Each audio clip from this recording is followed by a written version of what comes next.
ചെമ്മീൻ റോസ്റ്റിൻ്റെ recipe നമുക്ക് try ചെയ്ത് നോക്കാം. ചെമ്മീൻ, അതിലേക്ക് മുളക് പൊടി, മഞ്ഞൾപ്പൊടി, ഉപ്പ് ഇവ മിക്സ് ചെയ്ത് അരമണിക്കൂർ റെസ്റ്റ് ചെയ്യാൻ വെച്ചതിന് ശേഷം ഒരു തവയിൽ അല്പം ഓയിലൊഴിച്ച്, അല്പമല്ല ആവശ്യത്തിന് ഓയിലൊഴിച്ച് ഫ്രൈ ചെയ്തെടുക്കുക. ഫ്രൈ ചെയ്തെടുത്ത ഓയിലിലേക്ക് തന്നെ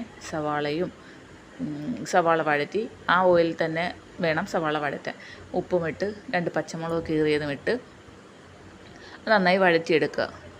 വാടിക്കഴിയുമ്പോൾ അതിലേക്ക് അരിഞ്ഞു വെച്ചിരിക്കുന്ന തക്കാളിക്കായും ഇഞ്ചി വെളുത്തുള്ളി പേസ്റ്റും കൂടെ ആഡ് ചെയ്ത് ആവശ്യത്തിന് മുളക് പൊടി, മഞ്ഞൾപ്പൊടി, ഗരം മസാലപ്പൊടി, കുരുമുളക് പൊടി ഇവയെല്ലാം കൂടെ ചേർത്ത് നന്നായി യോജിപ്പിച്ച് ചെറിയ ചൂടുള്ള വെള്ളം ചേർത്ത് 1/2 ഗ്ലാസ് വെള്ളവും കൂടെ ചേർത്ത് നന്നായി വേവിച്ചെടുക്കുക. അതിലേക്ക് ആവശ്യത്തിന് ഉപ്പ് നോക്കിയിട്ട് ഉപ്പ് ചേർക്കുക.